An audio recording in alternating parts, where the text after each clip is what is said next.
So today Rue is having a little mango and chicken curry with rice, some broccoli and some mango fingers, which of course she attacked before I'd even had a chance to put the plate down. Rue's appetite is finally on the mend after her little teething spell, thank God, so she's back to eating and she's got a nice big portion today. She was loving her broccoli as always. It's definitely her favourite veggie, but it's such a good source of both iron and vitamin C, so it's really great for weaning and also just from a sensory point of view because it's weird, isn't it? And she likes playing with it and getting the little beads of it everywhere, which is really fun when it comes to tidying up. Now, you guys know we love a good curry. This was a bit of an experimental one from a cooking point of view, but it was delicious, and I think it might be one of the nicest curries I've made for baby-led weaning, so I will definitely get the recipe up for you guys. Curries are just great in general for weaning, especially once you get past that first taste section and you're introducing them to more complicated flavour profiles and different textures and stuff. Rue was loving the little chunks of mango, and then she very suddenly decided she was done. So I took her plate away, started to clear up, and then she spotted her dad eating her leftovers, decided she in fact was not finished, and demanded that she have it back. So she polished that off just to deprive him of it because she clearly wasn't that interested, and then she was done.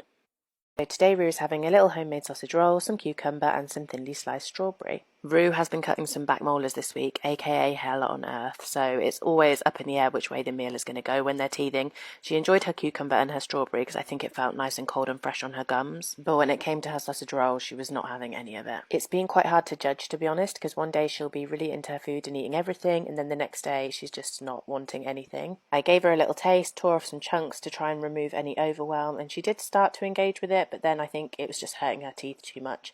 So on this occasion, I actually decided to offer her something different, which I very rarely do. Would you like some yogurt? Oh, very good, yeah. So yeah, we finished off with some yogurt because I did get the sense she was hungry but just didn't really have it in her to eat the sausage roll. She was so low in resilience, bless her, that she didn't even want to spoon the yogurt into her mouth. I had to spoon feed her, which hasn't happened since she was about 6 months. Sometimes it really is 2 steps forward and 1 step back, but at the end of the day, she was happy once she'd eaten, and then she was done. So today Rue's having some spinach and apple pancakes, some cheese and some satsuma. Satsuma segments, orange segments, can be choking hazards, so I cut the middle membrane away, snip the ends and then fold it out flat, or you could cut it into chunks. And a little tip for my sensitive skin babbers, pop a barrier cream like Vaseline around the mouth. It just helps to protect against the acidity of the citrus irritating the skin. She was absolutely thrilled about her orange, hoovered that up in no time, and then she moved on to her cheese, and again that disappeared pretty quickly. At first she wasn't sure of her pancakes, and to be honest I can't say I blame her because they are green, so she was pretty insistent that I try some first, so I had a little bite and then she got stuck in. You're going to see some very weird faces in this video, even for Rue. I don't know why she started doing this pouting thing at every meal. It's giving Zoolander, but she seems to want to do it all the time. The reason I've made these pancakes is as an option for snacks. I just figured I'd give her them for lunch and check that she actually liked them before I threw a load of them in the freezer.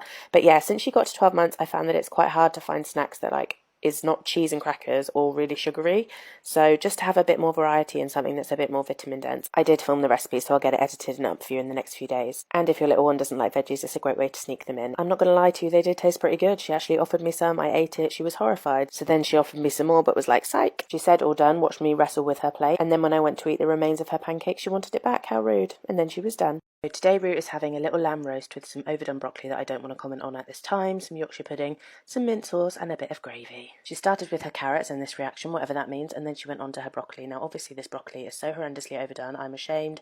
I didn't want anyone to focus on it, so naturally Rue held it centre stage for the majority of the meal. She moved on to her lamb, which is just served in bite-sized chunks, which is the serving suggestion for 12 months, and she was really enjoying it. Obviously when they turn 1 you need to start thinking about their protein needs a little bit more closely, but it's not really hard to meet them. It was all going well, she was loving the lamb, that is until she ate a bit with mint sauce on it, and then this happened. She then went in for another taste because apparently she's addicted to suffering. That went the same way, so I just wiped away the mint sauce so she could carry on with the meal without it ruining the vibe. She does really like her roast dinners, making her way around everything on the plate, but to be honest, roasts are a bit of a kind of luxury at the moment because they are so expensive right now. When I bought this lamb and saw the price, I nearly died. And after mint sauce gate, Rue didn't trust the lamb anyway, so she actually didn't eat any more of it, so that was great. She said all done, practice blowing kisses, and then she was done. So today Rue is having some meatballs, some courgette pasta and some apples. She also harassed me for a slice of apple as I was plating up, which is what she's eating there. So this is pasta and some pan-fried courgette in my iron-rich lentil pasta sauce. I'll link the recipe for that in my caption. And the meatballs recipe I did film, so it will be up later this week. I feel like meatballs, burgers, anything made with mince, ground meat is like the perfect way to give meat to your baby if you feel a little bit anxious or find it a little bit daunting. It's just a really easy way to incorporate it, and the type of iron that they get from meat, heme iron, is a richer iron source and easier for the body to absorb than the iron that they get from plant-based sources. As you can see, I've made absolutely hench meatballs, nice big ones, because that's encouraging her to bite into it, rather than if they were a bit smaller she might put the whole thing into her mouth, which would be more of a choking hazard. You could also cut them into bite-sized chunks, but I quite like giving her things that are like different shapes and sizes. I just think it keeps it interesting for her. And we're still chipping away at those fork skills. She stabbed something successfully here and then managed to pull it back off the fork. Complete self-sabotage. It is testament to how much she loves that pasta sauce that she ate her main before her fruit this time. She did a little bit of fake sharing with me, then went back to her meatballs for a final little munch, tidied up the rest of her meatballs, apparently that was very important, and then she was done. When you get a cupcake and the sugar hits.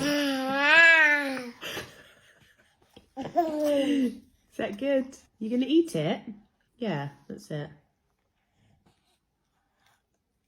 Verdict, it slaps.